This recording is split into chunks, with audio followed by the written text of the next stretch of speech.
I've been interested in Bitcoin since I think I first bought it in 2012, maybe.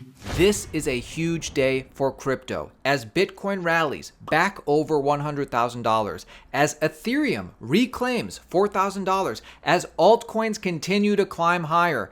President-elect Donald Trump has officially picked his crypto AI czar. Traditional investor and crypto investor David Sachs, a co-host of the All In podcast, is set to lead as the US AI crypto czar. This guy has literally been on record for years talking about how pro-crypto he is and how he invests in crypto. Here he is on Pump's podcast back in 2022. I've been interested in Bitcoin since I think I first bought it in 2012, maybe. We did express a thesis back in 2017, 2018, that we thought that crypto would graduate from being an institutional asset class, from being really more of a consumer retail phenomenon. And so we ended up investing in institutional custody through a company called BitGo. And we also invested in we were the seed investor in Multicoin Capital, which was a crypto-focused hedge fund. So I've been interested in Bitcoin for a while. And I think the transformational part of Bitcoin is this idea that we could have non-fiat money, right? We just, as we're talking about with the Fed, there is a huge risk of currency debasement when the government is in control, and particularly when you have the world's reserve currency. There's just such an enormous temptation to print money to finance your budget and to rack up loans that become unpayable. We're at what, like 130% of GDP now we owe. So we owe an amount of money greater than the size of our entire economy or our economic output. That sounds very hard to repay to me. So the temptation will eventually be to monetize the debt away, basically to debase the currency to pay for this debt. That's always been a risk throughout history. And now what Bitcoin offers is a different kind of currency where it's not backed by a government, it's backed by math. It's backed by encryption. And so you don't have to trust the government that there will only be 21 million Bitcoin. It's in the code. And so you just have to trust that Bitcoin effectively won't be cracked. You just have to believe that the system is secure. And I think a lot of people might, over time, gradually think that's a better form of money. And by the way, David Sachs is a hodler. He truly believes in the coin. Do you still buy Bitcoin like over time, just as like, hey, I'm just dollar cost averaging? Or is this something where, hey, I bought some early on, that's what I got, and I'm going to go focus on SaaS investing? Or like, how do you think about it? Yeah, so I have a position in it, and my view is kind of to set it and forget it. I've seen so many ups and downs at this point that I'm just like, look, I'm going to put this amount of money in Bitcoin, and it's some percentage of my net worth. I'm just going to leave it alone. And maybe it'll be worth nothing, but maybe this will become new money over the next 20 years, and in which case I'll feel really stupid if I didn't buy in at a much earlier stage. So I've kind of got like a little piece there, and I just leave it alone and don't try to figure out like these price moves. By the way, David Sachs is also bullish on altcoins and crypto. Here he is getting onboarded to BitTensor, or the Tau ecosystem, or AI coins in general, by podcast host Chamath. I would encourage you to look at a project that I'm starting to focus a little bit on called BitTensor.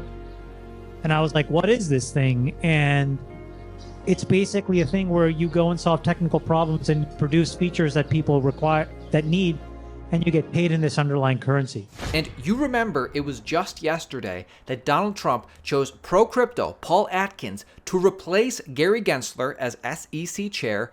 Paul Atkins is a hardcore free markets libertarian. He's spoken at a Cardano conference, he's spoken at different crypto events, and has done different crypto interviews. He generally believes that governments should get the hell out of business's way. He believes governments shouldn't be getting involved at all, let alone to suppress crypto. Here's Paul Atkins speaking about his general views on the space and how he thinks the SEC should be involved with crypto. I've always been one to support entrepreneurship and innovation, and to have government get out of the way of people who are trying to come up with market-oriented solutions to various problems. So unless you have a real market failure, the government basically should stay out of the situation and then allow human human ingenuity to come up with solutions. Other people are trying to come up with other solutions for the payments issues and things like that. So all that's very exciting, and maybe will live up to be an international type of infrastructure that will actually take root and make international commerce much more efficient. The use cases that are inherent in an idea like blockchain, I think, are pretty exciting. And so I think we haven't begun to even explore all of those particular solutions yet. Between Ether, Bitcoin, and other crypto assets, you also have other private things that are being developed, especially on the payment side. You still have inefficiencies of currency translation and all of that.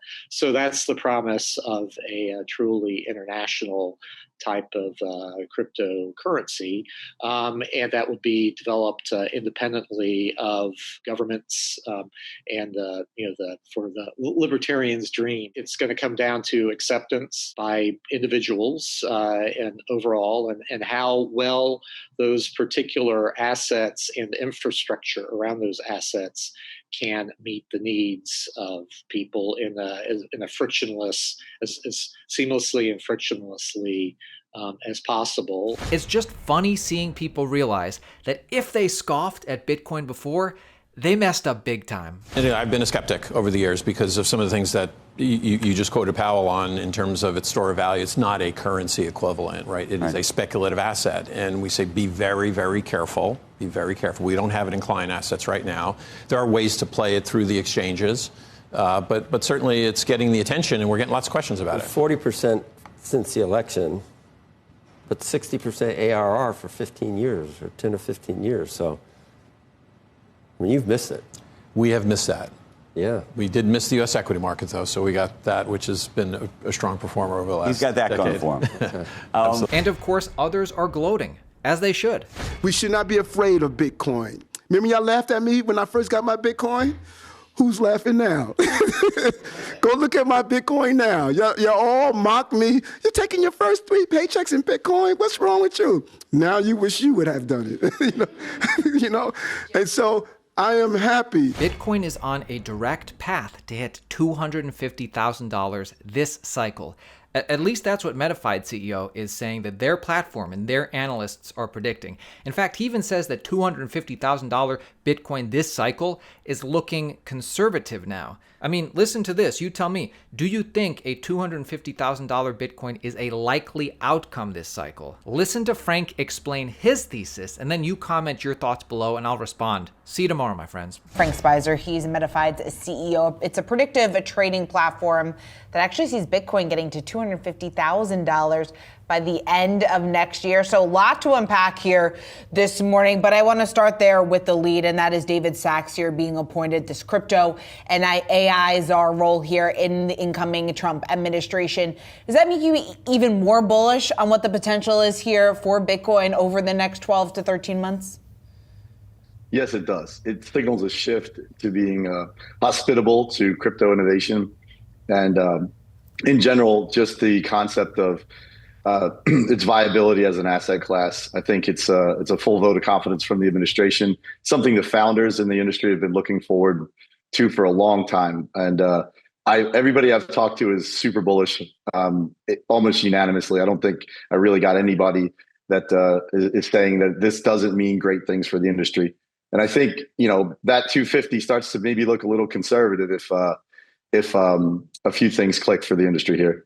Then what could be then more realistic? Are we talking 300? Are we talking 260? I guess give us a better sense.